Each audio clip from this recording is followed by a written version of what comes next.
92,5 Maestro FM, How Sweet the Sound. Selamat malam Sobat Maestro. Senang sekali saya Sylvie kembali bersama dengan Anda di blog Airtime kita bersama dengan tamu-tamu kita dari Yayasan Damai Sejahtera Utama. Langsung saja saya perkenalkan, ada Evangelis Allen. Selamat malam. Selamat malam Ibu Sylvie. Dan juga ada Dr. Theologia Nadia. Selamat malam Ibu Sylvie dan Sobat Maestro. Iya, dan kita berbincang Sobat Maestro dalam rangka peluncuran buku seri kelima, seminar seri keempat dan seri kelima Sejarah Penebusan Janji dari Perjanjian Kekal yang akan diadakan di hari Senin 13 April 2015 pukul 9 sampai 17 bertempat di Integrity Convention Center di Mega Glodok Kemayoran, lantai 10, Jalan Angkasa Kafling B6, Kemayoran, Jakarta Pusat. Dan langsung saja kita mau berbincang dengan Ibu Nadia. Saya boleh panggil Ibu Nadia aja ya? Boleh. Iya. Nah ini bisa menjelaskan kepada Sobat Maestro mengenai seminar sejarah penebusan yang akan diadakan tanggal 13 April nanti di Jakarta. Ya, terima kasih Bu Sylvie. Seminar Sejarah Penebusan ini adalah seminar yang untuk pertama kalinya dalam sejarah dunia. Seminar ini mengupas serta menjelaskan secara akurat misteri-misteri yang tersembunyi selama ribuan tahun di Alkitab. Nah, materinya itu diambil dari buku-buku seri Sejarah Penebusan. Buku-buku seri ini ditulis oleh Dr. Abraham Park. Nah, beliau ini merupakan profesor yang ternama. Dia telah menerima pengakuan di dunia. Salah satunya ini yang baru saja itu dia menerima gelar doktor dari seminari yang sangat ternama Bu Sylvie dan Sobat Maestro. Namanya itu Knox Theology Seminary di Amerika. Dan juga karena respon yang begitu antusias dan baik sekali, seminar ini sudah diadakan di seluruh dunia, hampir seluruh dunia. Seperti di Inggris, di Amerika, di Afrika, di Australia, Jepang, Korea Selatan, di Taiwan, di China, Singapura, Malaysia, Nepal, India, Sri Lanka, Kamboja, Thailand, dan Filipina. Terakhir sekarang kita akan adakan di Indonesia. Seminar ini akan terus berlanjut tentunya. Betul. Ya. Iya, dan wah kalau gitu Indonesia juga dapat kehormatan untuk mendapatkan seminar kelas dunia ini ya. Iya, puji Tuhan ya. Okay. Nah, ini tadi cerita tentang Dr. Abraham Park. Dia menulis buku-buku seri sejarah penebusan. Apakah dia juga jadi profil pembicara di seminar ini? Untuk pembicara nanti itu Dr. Philip Lee. Beda lagi. Okay. Ya. Nah, barangkali bisa jelaskan kepada Sobat Maestro, Dr. Abraham Park ini yang luar biasa menulis buku-buku seri sejarah penebusan ini. Oh, boleh. Jadi begini Sobat Maestro, Dr. Abraham Park ini adalah sosok yang saya kalau melihat dia itu seperti seorang yang sangat mencintai Alkitab. Dia itu benar-benar hidupnya itu benar-benar berdasarkan dan fokusnya hanya Alkitab. Nah, kalau orang-orang yang sudah mengenal beliau bertahun-tahun, mereka akan berkata, wah, Dr. Abraham Park ini seperti Alkitab berjalan. Karena beliau ini sudah baca Alkitab sebanyak 1.800 kali dan lebih. Luar biasa ya. Ya, benar-benar dia baca dari cover depan sampai belakang 1.800 kali. Jadi ayat-ayat apapun dia sudah sangat hafal sekali gitu. Nah, dalam hidup dia selama 50 tahun pelayanannya, beliau itu setiap hari baca Alkitab 3 jam, gak pernah kurang. Pasti 3 jam gitu. Dan dia gak pernah bolos. Jadi beliau ini dengan doa, air mata dan juga perjuangan beliau sungguh-sungguh berdoa pada Tuhan. Lalu beliau akhirnya Tuhan memberikan inspirasi melalui Roh Kudus. Beliau menuliskan buku-buku seri sejarah penebusan. Begitu Bu Sylvie dan Sobat Maestro. Buat kita semua nih Sobat Maestro, Dr. Abraham Park sudah 1.800 kali membaca Alkitab dan selalu mendapatkan sesuatu yang baru dari Alkitab. 2-3 jam per hari. Anda dan saya berapa kali nih baca Alkitab gitu ya? Berapa jam, berapa menit seharinya gitu ya? Jadi malu ya. Iya. Oke, dan ini benar-benar seminar kelas dunia yang akan diadakan di Indonesia. Nah, sebelumnya belum pernah diadakan di Indonesia. Sudah 3 kali, itu di Jakarta saja. Tapi kalau yang sekarang ini keempat kalinya. Sebelumnya sudah ada di beberapa kota lain. Sudah pernah ke Medan, sudah pernah juga ke Papua, sampai ke Papua juga, ke Pontianak, ke Bali, ke Malang, di Bandung juga sudah. Jadi sudah beberapa kota di Indonesia. Sekarang yang keempat kali karena responnya sangat baik sekali. Jadi kita mengundang kembali ya begitu. Baik. Nah, mungkin juga bisa dijelaskan kepada Sobat Maestro tema dan isi dari seminar yang akan diadakan nanti. Ya. Silakan Pak Allen. Ya. Seminarnya ini disebut seminar sejarah penebusan. Nah, kenapa sejarah penebusan? Karena sejarah penebusan yang beliau tulis, Dr. Abraham tulis ini menembus seluruh Alkitab, mulai dari kitab Kejadian sampai kitab Wahyu. Dan bahkan bisa dikatakan seluruh Alkitab adalah sejarah penebusan Tuhan. Nah, kenapa?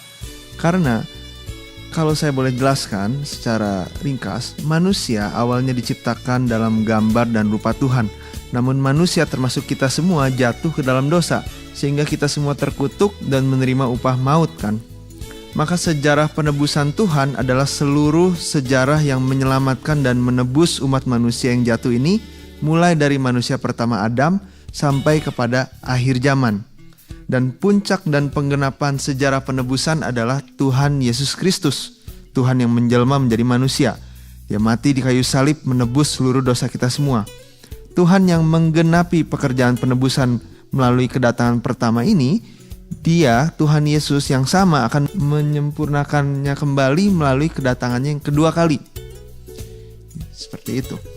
Oke, dan sepertinya isi dari seminar nanti dipusatkan kepada silsilah Yesus Kristus di Matius 1, betul? Betul sekali. Oke, selama ini silsilah sering dianggap sebagai sesuatu yang kayaknya nggak menarik deh kalau baca silsilah ya. Si ini memperanakan si ini, si ini. Nah, bahkan orang menganggap silsilah itu sesuatu yang nggak relevan bagi kehidupan iman kita. Gimana nih? Ya, betul sekali, Ibu Silvi. Kalau ceritakan enak gitu ya. Kalau silsilah, nah apa ada hubungannya gitu? Kita harus tahu betul tentang silsilah ini. Betul sekali, Bu. Jadi selama ini memang banyak orang, termasuk saya dulu, mengabaikan dan tidak menganggap silsilah yang sebenarnya silsilah ini banyak sekali dicatat di Alkitab, di Perjanjian Lama maupun Perjanjian Baru. Silsilah dianggap sesuatu yang tidak penting, membosankan, dan bahkan membuat pembaca menjadi ngantuk. Ini obat ngantuk yang sangat manjur untuk saya dulu. Namun silsilah yang dicatat di Alkitab ini bukanlah silsilah manusia biasa. Silsilah dalam Alkitab diterjemahkan sebagai geneseos dalam bahasa Yunani yang artinya silsilah Tuhan. Sedangkan silsilah manusia, bahasa Yunaninya adalah genealogia. Dan silsilah di Matius 1 yang akan sebagai topik utama dalam seminar sejarah penebusan kali ini diterjemahkan sebagai geneseos yang adalah silsilah Tuhan, bukan silsilah manusia. Oke, kalau begitu apa bedanya silsilah geneseos dan genealogia? Ya, kita sambil belajar bahasa Yunani sama-sama. Iya, susah banget ya bacanya ya. Jadi baik sekali itu pertanyaannya Ibu Silvi. Jadi Alkitab berkata untuk kita tidak membahas silsilah manusia atau genealogia. Ini dicatat di kitab Paulus di 1 Timotius 1 ayat 4 dan Titus 3 ayat 9. Firman Tuhan berkata silsilah manusia ini tidak ada gunanya untuk dibahas dan sia-sia. Namun sebaliknya, Alkitab memberikan perintah untuk mempelajari dengan dalam mengenai silsilah Tuhan, geneseos. Ini dicatat di Ulangan 32 ayat 7. Jadi satu ayat ini, Ulangan 32 ayat 7 adalah tema utama di dalam seri sejarah penebusan. Ulangan 32 ayat 7 yang berkata seperti ini, perhatikanlah tahun-tahun keturunan yang lalu. Jadi ini salah satu bagian dari Ulangan 32 ayat 7, perhatikanlah tahun-tahun keturunan yang lalu. Kata perhatikan di sini dalam bahasa Ibrani adalah bin, yang artinya mempelajari dengan dalam. Dan kata keturunan di sini adalah dor, bukan ditembak saudara, tapi dor dalam bahasa Ibrani yang artinya generasi-generasi yang muncul dalam sejarah penebusan Tuhan. Jadi orang-orang atau generasi-generasi ini adalah orang-orang di mana Tuhan bekerja melalui setiap kehidupan mereka yang membawa firman-firman yang kekal dan janji-janji Tuhan yang kekal, dan bahkan mereka menggenapinya. Generasi-generasi ini ditampilkan dan dicatat dalam bentuk padat, yaitu silsilah, geneseos, silsilah Tuhan. Iya, jadi Kayaknya kita baru pertama kali ini berkata bahwa silsilah itu penting untuk kita ketahui. Selama ini kalau kita baca silsilah ya baca aja pokoknya nggak ngerti gak apa-apa. Tapi di sini dijelaskan bahwa silsilah Tuhan itu ada dalam seri sejarah penebusan begitu. Rangkaian yang tidak akan pernah putus begitu ya. Jadi sebenarnya boleh dikatakan silsilah itu seperti tulang punggungnya Alkitab. Karena Alkitab itu kan ditulis dari penciptaan sampai ke Wahyu ya.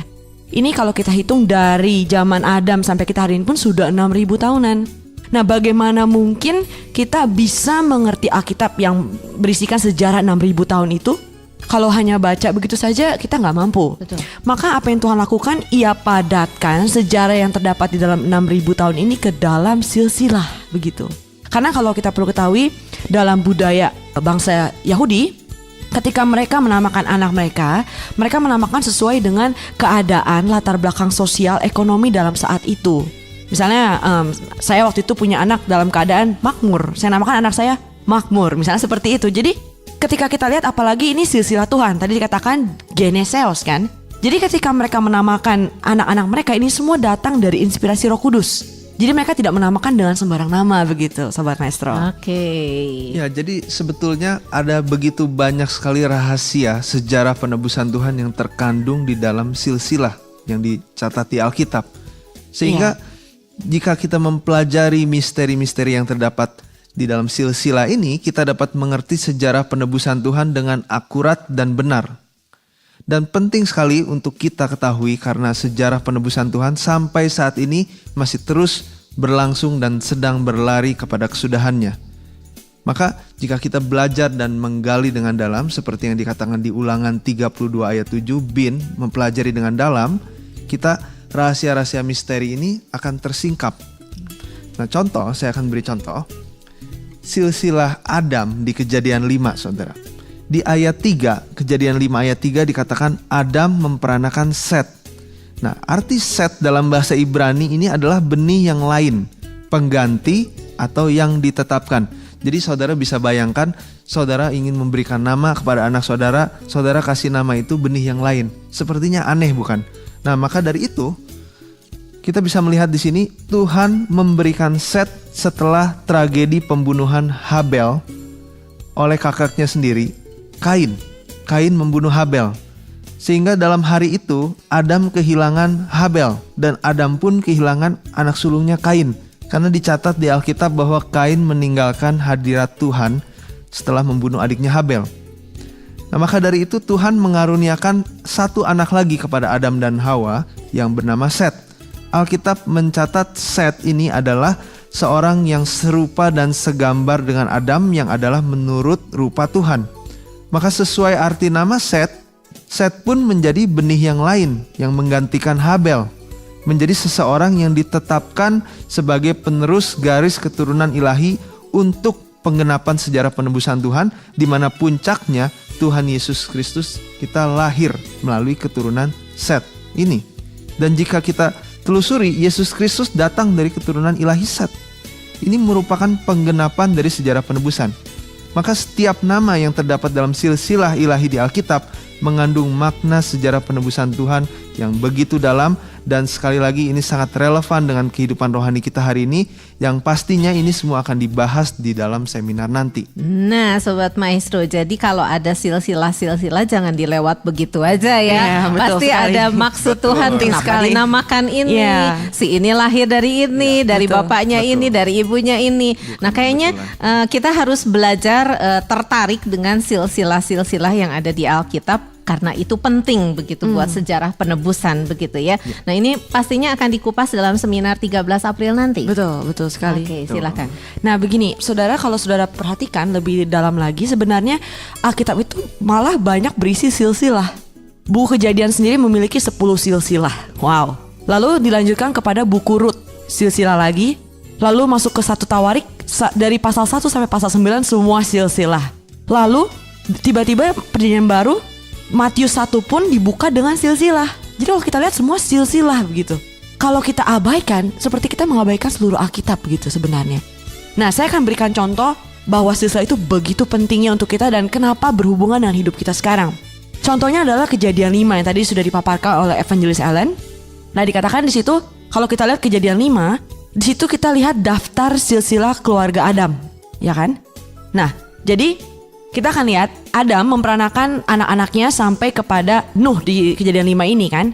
Nah, kalau kita hitung saudara umur memperanakan mereka dari Adam sampai Metusalah, nah kita akan dapat kalau kita tambahkan ya, jadi umur memperanakan mereka kita tambahkan, nah kita akan dapat angka 874. Nah, kita tahu Adam itu hidup sampai 930.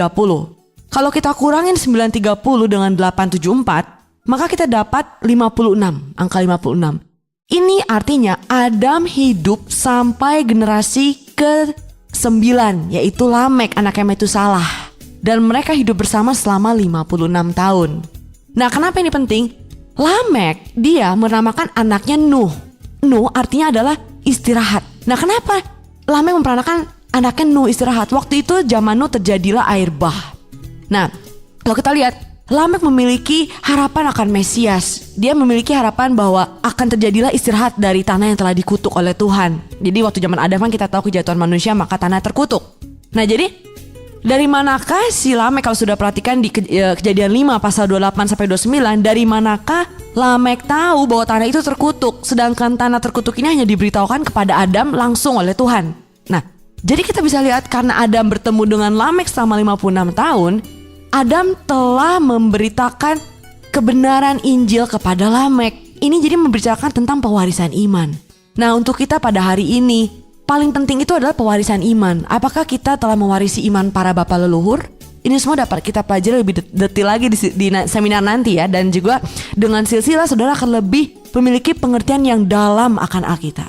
Oke, jadi sungguh mengagumkan sebenarnya ya mempelajari silsilah dan tahun-tahun di Alkitab, kayak menggali harta karun gitu. Amin. Kadang buat kita sendiri kan kita pengen tahu nenek moyang kita siapa, barangkali begitu ya, ada silsilah, ada pohonnya gitu kan. Ini anaknya siapa gitu kan.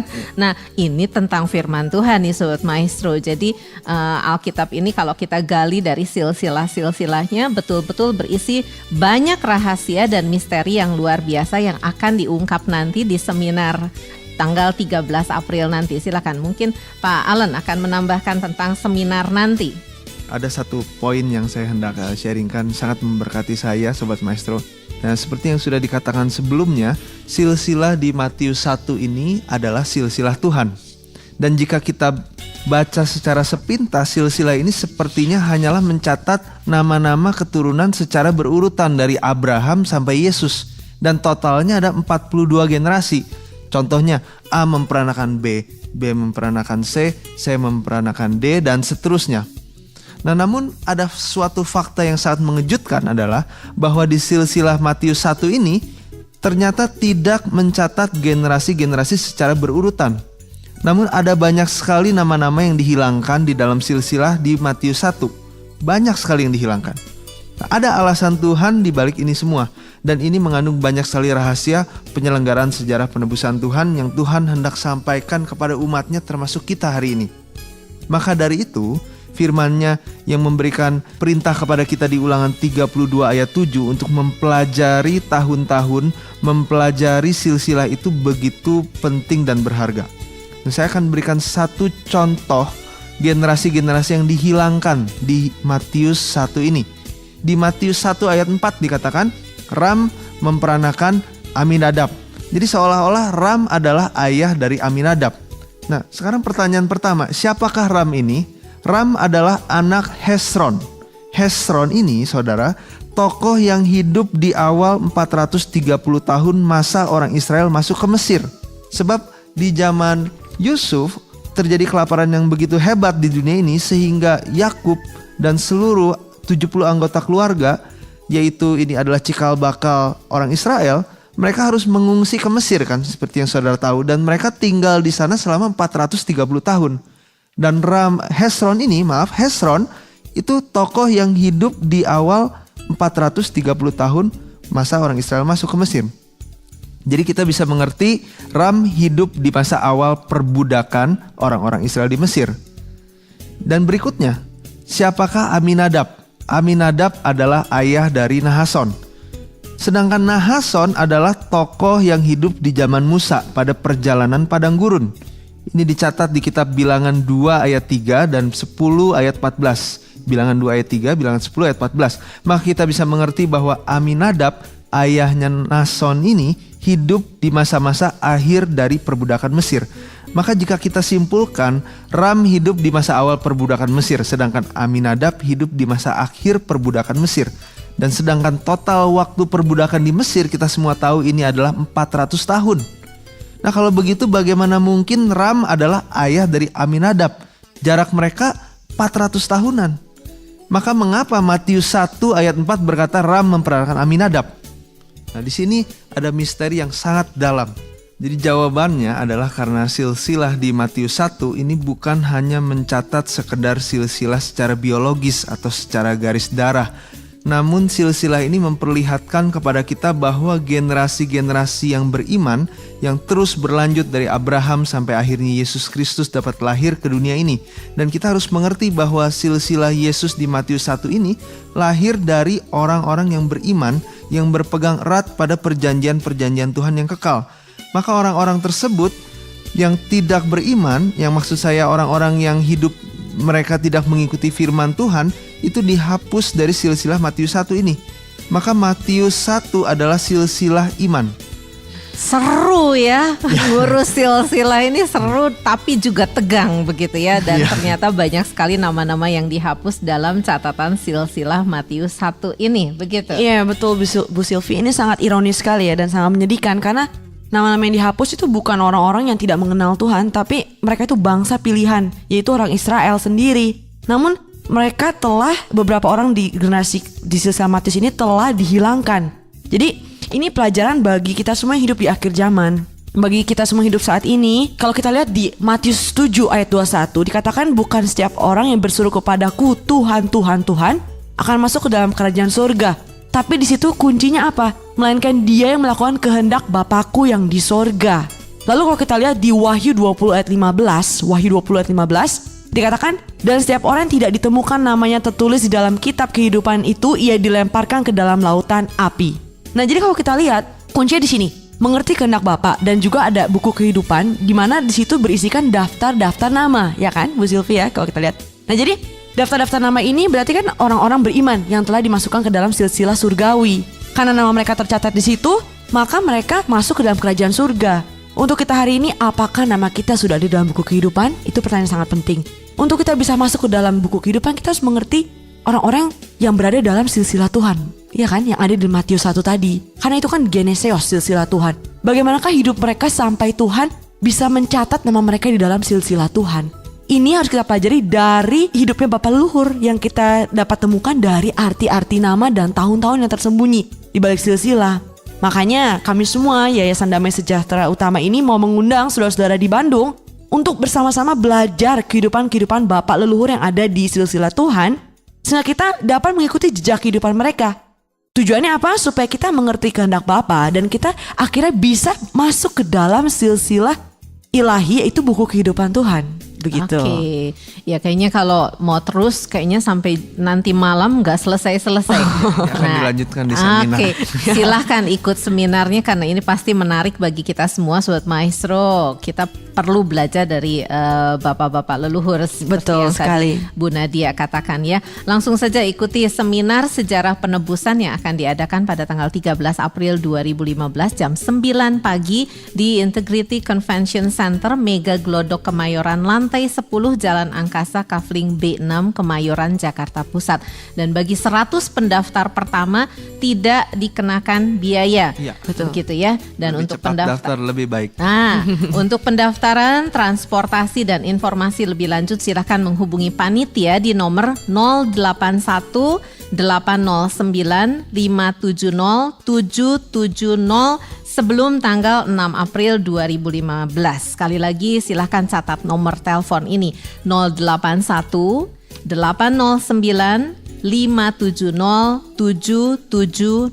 Sekali lagi 081 809 570 770. Dan silahkan secepatnya sebelum tanggal 6 April 2015 karena 100 pendaftar pertama tidak dikenakan biaya, begitu ya? Iya, betul Baik, sekali. Untuk yang mau daftar, untuk yang mau tanya-tanya lebih lengkap, lebih jelas lagi, silahkan hubungi nomor telepon itu. Iya. Baik, terima kasih nih untuk Pak Allen dan juga Ibu Terima Nadia kasih. yang Terima kasih sudah juga. Buat Maestro dan Iya. Ibu Sylvie. sudah menyediakan waktu dan menginformasikan kepada kita dan membuat kita penasaran tentang silsilah tadi, begitu ya. Tadinya kita lewat-lewat ternyata ada maknanya ya. Tentunya saya juga berharap seminarnya sukses, banyak Amin. yang diberkati dari mengikuti seminar ini dan semakin mengerti sejarah penebusan Kristus, begitu Amin. ya. Ya. Baik. Sampai Sobat ketemu ya Sobat Maestro di seminarnya. Kita tunggu kehadirannya Sobat Maestro. Oke, Pak Alan. Ya, terima kasih. Terima kasih banyak dan Tuhan memberkati. Oke, terima kasih Sobat Maestro untuk kebersamaannya dari Blog Airtime. Saya Sylvie dan kami berdua Evangelis Allen dan juga Dr. Nadia. Kami undur diri dari ruang dengar Anda.